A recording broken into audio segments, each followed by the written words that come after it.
এমন একটা যুবক ছেলে যৌবন কালে রমজান মাসে দিনের বেলায় বিশ্রাম করছে জোহরের নামাজের পরে। তাহলে জোহরের নামাজের পরে মিয়া আর বিবি যদি এক জায়গায় থাকে, তাহলে চিন্তা করে বলবেন, ভাবনা চিন্তা করে বলবেন, তাদের স্বামী এবং স্ত্রীর মিলনের ভেতরে কোনো বাধা নাই। বাধা কিসে থাকে? স্ত্রীকে যদি মাসিক থাকে তাহলে বাধা থাকে, তাছাড়া তো কোনো বাধা নাই। ইচ্ছা করলে সে নিজের স্ত্রীর কাছে গমন করতে পারে। কিন্তু রমজান মাসে রোজা দাঁড়িয়ে বলছে, পরওয়ারদিগার, ওর বাড়িতে একটা সুন্দরী বিবি ছিল, দুপুরের বেলায় কিংবা বেলা 10টার সময় এক জায়গায় মিয়া বিবি জমা হয়েছিল, মনে অনেক রকমের চেতনা জেগেছিল, আকাঙ্ক্ষা জেগেছিল, কিন্তু স্ত্রীর দিকে ওই লালসার দৃষ্টি দিয়ে তাকাতেও পারেনি এবং তার গায়ে হাত লাগাতে পারেনি। কেন পারেনি? যখনই হাত লাগাতে গেছে আবার মনের ভেতরে খেয়াল হয়েছে, ওরে আমি রোজাদার, আমি যদি আমার স্ত্রীকে ব্যবহার করি তাহলে আমার রোজাটা নষ্ট হয়ে যাবে, আমার রোজা বরবাদ হয়ে যাবে। আমি রোজাকে বাঁচাবার জন্য স্ত্রীকে ত্যাগ করে দিয়েছি দিনের বেলায়। তাহলে এই বান্দাটা তোমার দুটো বড় বড় কুরবানি দিয়েছে, এত বড় কুরবানি দেওয়া চারটিখানি কথা নয়। নিজের বিবি থেকে নিজেকে সংযমী করে দূরে রাখা এটা চারানা কথা নয়, এবং খানাকে সামনে পেয়ে তাকে বরণ না করা, তাকে গ্রহণ না করা, এটা চারটিখানি কথা নয়। পরওয়ারদিগার, আমি আটকে রেখেছিলাম, তো আমার সুপারিশ কবুল করবে না? আমি এ লোকটার কল্যাণ চাই। এর বলা শেষ হবে, কোরআনের তেলাওয়াত আবার খাড়ো হয়ে যাবে। ইয়া রাব্বে ইন্নী মানাতুহুন নওমা ফিল লাইলি, হে পরওয়ারদিগার, আমি তোমার এই বান্দাকে রাতের বেলায় ঘুম যেতে দিইনি, তার চোখের ঘুমটাকে আমি বন্ধ করে রেখেছিলাম। কতক্ষণ রেখেছিলে রে বান্দা, কতক্ষণ রেখেছিলে রে আমার মাখলুক বলতো? বলছে 12টা পর্যন্ত ঘুমাতে দিইনি, রাত্রি 9টা পর্যন্ত তারাবির নামাজ পড়েছে, আর তারপরে বাড়ি গিয়ে কোরআন মাজিদ খুলে দিয়ে একটা করে তিলাওয়াত করেছে, আমাকে পড়েছে, এরা আমাকে পড়ে সময় গত করেছে।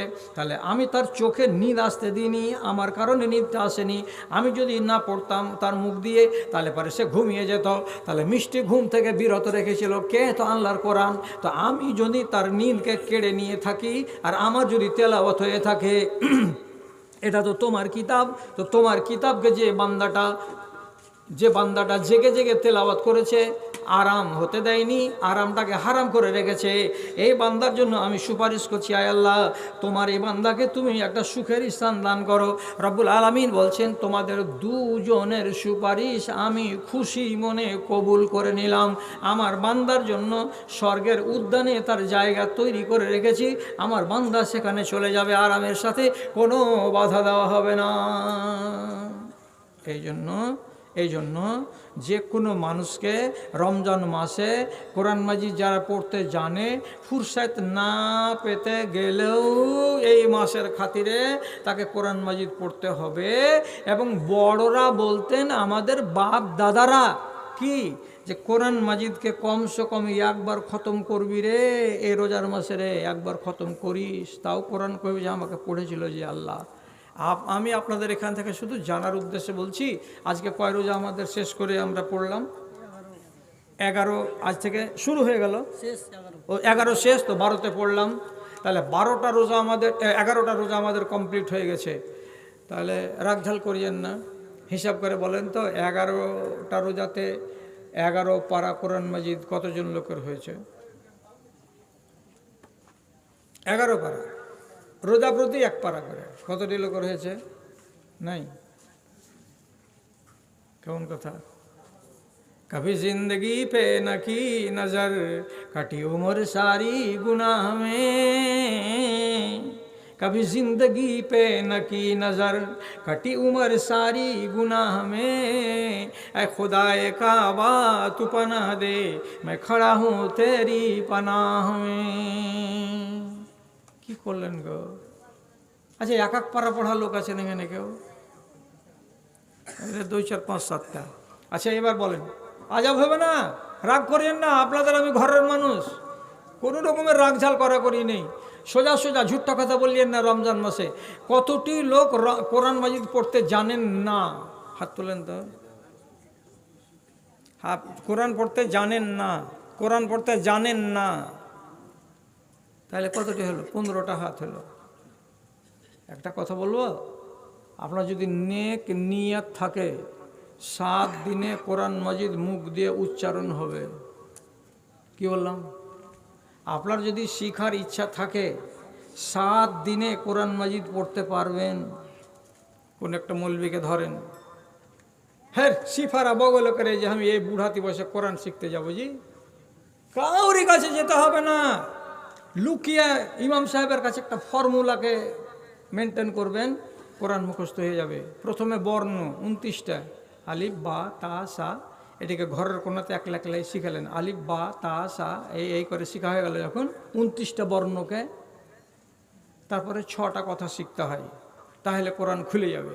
কি একটাকে বলে জাবার, এরকম বেড়া হেসিত থাকবে হরফের ওপরে, এত বড় একটা, ওপরে থাকলে জাবার, নিচে থাকলে জের, একটা এরকম হয়ে থাকবে বংশীর মতন, একে বলে পেশ, আর একটা এরকম 3 পা হয়ে খাড়িয়ে থাকবে, একে বলে তাসদিদ, আর একটা এমনি করে দুদিকে আঁক মেরে এরকম করা থাকবে, এটাকে বলে জজম। আর এগুলো একসাথে যদি 2টা থাকে তাকে বলে তানবিন। 6টা কথা। বে শব্দটার উপরে যদি এই বেড়াটা সুদ থাকে তো সবসময় মুখ হবে আ, বা যাবার বা, তা যাবার তা, যদি নিচে থাকে এ করতে হবে মুখটা, বে যাবার বেজের বে, তেজের তে, যদি এরকম থাকে মুখে ও করতে হবে, বেপেস বো, তেপেস তো, সেপেস সো, ছোট ছোট শব্দ আসবে, জিম জের জের, রেজের রে, ফেজের ফে, জে রে ফে, আইন যাবার আ, মিম যাবার মা, লাম যাবার লা, আ মা লা, একলাই বাড়িতে কোরআন হবে। আর না যদি হয় তো বাড়িওয়ালি কোরআন পড়া হলে ওর পিছিয়ে লাগো, যে তোর দানা উঠিয়ে দেবো 3 মাসে যদি কোরআন শেখাতে না পারলি তো। কোরআন আপনি মুখ দিয়ে খুলে যাবে। কোরআন পড়ো রে ভাই রাতের বেলায়, কোরআন পড়ো রে ভাই দিনের বেলায়। হ্যাঁ, কোরআন এত ফজিলতের জিনিস, আর রমজান মাস চলে যাচ্ছে, আপনি কোরআন মাজিদটাকে শেষ করতে পারবেন না, এটা তো বড় দুঃখের কথা। আচ্ছা একটা কথা বলি, রমজান মাসে ফের ওয়াজ শুনতে শুনতে যদি 12টাকে পার করে দিয়ে চলে যান তো বড় ঝামেলা আছে, একটু জাগার ব্যাপার আছে, একটু ঘুমার ব্যাপার আছে, মা খালারা যারা আড়ালে আছে তাদের সাহারি রান্নার ব্যাপার আছে। তো সুযোগ পেয়েছি বলে একদম মানে এটা থেকে ওটা করে দিয়েন না। কি বলছে এখানে? আচ্ছা যাক, কথাটা এটাকে শেষ করে দিই, তারপরে এটা পড়ছি। আপনি কোরআন মাজিদ পড়ুন, তো কোরআন মাজিদ পড়তে গিয়ে আপনি আটকে যাচ্ছেন। আটকে যাওয়া কোরআন মাজিদ যে লোকটা পড়ে, যে সরসর করে পড়ে, তার সওয়াবের সমান। কেমন কথা বলছে জি? জি আমি সরসর করে পড়তে পারবো। ধরেলেন খাতামাল্লাহু আলা কুলুবিহিম ওয়া আলা সামঈহিম ওয়া আলা আবসারিহিম গিশাওয়া ওয়া লাহুম আযাবুন আযীম। আবার মুখ চলছে, আপনার চলে না, তো কী করছেন? খাতামাল্লাহু আলা কুলুবিহিম ওয়া আলা সামঈহিম। এই যে অনেক লোক নাই, তাহলে আপনি 1 পারা পড়বেন, সারা বেলা লেগে যাবে। আমরা মৌলভী সাহেবেরা 1 পারা পড়বো, 20 মিনিট লাগবে। তো 20 মিনিটে 1 পারা পড়ে আমি যতটি সওয়াব পাবো, রব্বুল আলামিন বলছেন ইয়াতাকাউ বিল কোরআন। যে মানুষটা কি করে, কোরআন পড়তে গিয়ে খালি আটকে আটকে যাচ্ছে, কথাগুলো পরিষ্কার হয়ে এক দফা বেরিয়ে আসছে না, থেমে থেমে থেমে থেমে থেমে থেমে পড়ছে, এই মানুষটা আমার সমান মোকাবেলা করবে সওয়াবে আল্লাহ তাআলার কাছে। জুটাইতে পারেননি পারা, 1.5খানা পাত পড়েছেন, আর আমি 2 পারা পড়ে ফেলে দিয়েছি। আপনি আমার পিছন দিকে চলছেন, সাথে সাথে সাথে সাথে একটুও দূরে নেই। কত বড় ফজিলত! আর এই রমজান মাসে একটা সুযোগ, যারা ভালো শিক্ষিত তাদের, যত পারলেন পড়লেন, অন্তত একটা রুকুকে বাংলাতে তর্জমা পড়ে নেন। বাংলাতে 1 পারা একটা রুকুর তর্জমা পড়ে নেন। এই কিতাব আল্লাহর পক্ষ থেকে অবতরণ করা হইয়াছে, এর ভেতরে কোনো সন্দেহ নাই। তর্জমাগুলোকে শিখেন, কত আহকাম, কত বিধি, কত বিধান আপনি জানবেন। কোরআন মাজিদ খানে গিয়ে করে পড়তে গেলে আপনি 1 মাসের ভেতরে, 1.5 মাসের ভেতরে গোটা কোরআনকে মুখস্থ জেনে নিলেন, তর্জমা পড়া হয়ে গেল। একটা মাওলানার ক্লাসে বসে যেখানে পড়লো, তার থেকে আপনি 2 আনা 4 আনা 8 আনা কিছু তো পেলেন। কিন্তু মানুষের পড়ার মেজাজ নেই, রমজান মাসটাকে অবহেলাতে কাটাবেন না, আপনাকে সুযোগ নিতে হবে। শেষ হাদিস আজকের মতো বলছি, আল্লাহ পাকের নবী বলেছেন 3 বার মিম্বারে পা দিয়েছেন 3টা স্তরে, একবার এখানে, একবার এখানে, তারপরে এখানে, 3 বার 3 স্তরে পা দিতে গিয়ে 3 বার বলেছেন আমিন, তারপরে আবার পা দিলেন বলছেন আমিন, তারপরে আবার 3 নম্বরে পা দিলেন দিয়ে বললেন আমিন। লোকেরা বলছে 3 বার আমিন বলার কারণ বুঝতে পারলাম না, কেন আমিন বললেন? তখন আল্লাহ পাকের নবী বলছেন জানি জিবরিল আনেফান, এক্ষুনি জিবরিল আমার কাছে এসেছিল, আসার পরে 3টা দোয়া করলো, 3টা দোয়া যখন করলো আমি তখন আমিন বললাম, আমি তখন আমিন বললাম, প্রত্যেকটা দোয়ার পিছনে আমি আমিন আমিন বললাম। কি কি 3টা দোয়া? দরকার নেই, শুধু একটা বলি, মান ওয়াজাদা রমজান ওয়ালাম ইউগফার লাহু ফাকাদ বাউদা মিনার রাহমাতে। যে ব্যক্তি রমজান মাসকে পেল আর পাওয়ার পরে নিজের নামটা জাহান্নামের খাতা থেকে কাটিয়ে নিতে পারলো না, সে মানুষটা পোড়া কপাল, বদনসিব, আল্লাহর রহমত থেকে দূরে চলে গেল। তখন আমি বললাম আমিন। তাহলে রমজান মাসে নিজের নামকে কাটাবার টাইম আছে, এখনও টাইম চলে যায়নি, আপনাকে এটা করতেই হবে। যারা যারা গুনাহগার আছেন তারাও, যারা গুনাহগার নন তারাও রমজানের নির্জন টাইমে মসজিদের ভিতরে গিয়ে 12টা, 1টা, 2টা, 2:30টা, 3টার সময় যখন নির্জন, কেউ নেই মসজিদের ভিতরে, বাতি নিমিয়ে দিয়ে এক কোণাতে দাঁড়িয়ে 2 রাকাত নামাজ পড়ে আল্লাহ তাআলার কাছে বসে বসে কাঁদুন আর দোয়া করুন। ডাকো তারে ডাকো, মনের কালি মুছে ফেলে দিয়ে নয়ন পাতায় আঁকো। সূর্য যখন নামিবে পাটে, আধার আসবে ছেয়ে, বিশ্বজগৎ অঘরে ঘুমাবে, তুমি থাকবে চেয়ে। এমন আধারে নির্জনে বসে একবার তারে হাঁকো, ডাকো তারে ডাকো, মনের কালি মুছে ফেলে দিয়ে নয়ন পাতায় আঁকো রে, নয়ন পাতায় আঁকো। কথা অনেক আছে শোনার, কিন্তু ব্যাপারটা হলো যে 1 নম্বর কথা যে বয়স 65 বছর, 2 নম্বর কথা হলো 2টা অপারেশনের লোক, আর 3 নম্বর কথা হলো রমজান মাস গুদড়ি লাট হয়ে আছে। খালি এই এলাকার ভাইগুলোর আওয়াজ শুনতে পেলে ফেলতে পারি না। কেন? আমার উত্থান হয়েছে পাকুড়ের এই এলাকা থেকে, আর আমার কবরের যাত্রা শুরু হবে তো এই এলাকা থেকে। আমি উঠেছি এই এলাকা থেকে, এটা আমার ইতিহাসে লিপিবদ্ধ আছে। তো আপনাদের ডাক ফেলতে পারেনি বলে চলে এসেছি। গলাটা কেমন করছে বুঝতে পারছেন, চেঁচাতে পারছি বুঝতে পারছেন, থসথস করছে গলা বুঝতে পারছেন, সবই বুঝতে পারছেন। তার লম্বা করব না, শুধু এটা অনুরোধ করব, নির্জনে বসে আল্লাহ তাআলার কাছে রমজান মাসে একদিন কাঁদেন। আপনার কাঁদাতে এটাই যেন কথা থাকে, পরওয়ারদিগার আমার নাম তুমি কাটাও জাহান্নামের খাতা থেকে। একটাই বাক্য। যেমন মানুষের পা ধরে কাঁদে আর বলে তুই মাপ না দিলে আমি তোর পা ছাড়বো না, তখন কাবু হয়ে যায় মানুষ, সঙ্গে যাচ্ছে যা যা যা তোকে মাপ দিনু।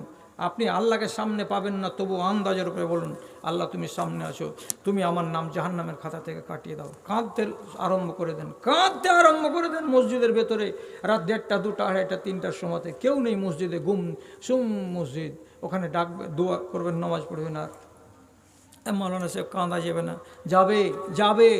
আপনিও কাঁদবেন, আপনার বাপও কাঁদতে পারবে, আপনার বেটিও কাঁদতে পারবে, আপনার মাও কাঁদতে পারবে, সারা জগতের যত পাষাণ হৃদয়ের লোক আছে সেও কাঁদতে পারবে, যদি রসুল্লাহর ফলমূলকে মানেন। তো কি বলেছেন রসুল্লাহ? কি বলেছেন? ফাইনলাম তাবকু ফাতাবাকু, কান্না যদি না আসে তো কান্নার মতো ভান করে কান্না করো, কান্না যদি না আসে তো কান্নার মতো করে আওয়াজ করো, আপনি অরিজিনাল কান্না চলে আসবে। কেমন কথা? নির্জন মসজিদ, আলো জ্বলে না, কেউ জেগে নেই, আমি একাই গুনাহগার, মসজিদের কোনায় 2 রাকাত নামাজ পড়েছি, এবার আল্লাহ তাআলার কাছে দোয়া করছি। দোয়া করতে গিয়ে নবীজি কি বললেন? কান্নার ভান করো। কাঁদন তো আসবে না, কান্না আসবে না, তো কান্নার ভান কেমন করে করব? পরওয়ারদিগার, অনেক গুনাহ কথা করেছি, যৌবনকালের দিকে দেখছি তো আল্লাহরে অন্ধকার আর অন্ধকার, এই করেছি সেই করেছি, মালিক তুমি জানো আর আমি জানি, অন্য কেউ জানে না। পরওয়ারদিগার, এ গুনাহ যদি জমে থেকে যায় আল্লাহ জান্নাতের মুখ দেখতে পাবো না, মালিক তুমি আমাকে ক্ষমা করো, আল্লাহ তুমি আমাকে মাফ দাও, আল্লাহ তুমি আমাকে মাফ দাও, আল্লাহ তুমি আমাকে মাফ দাও।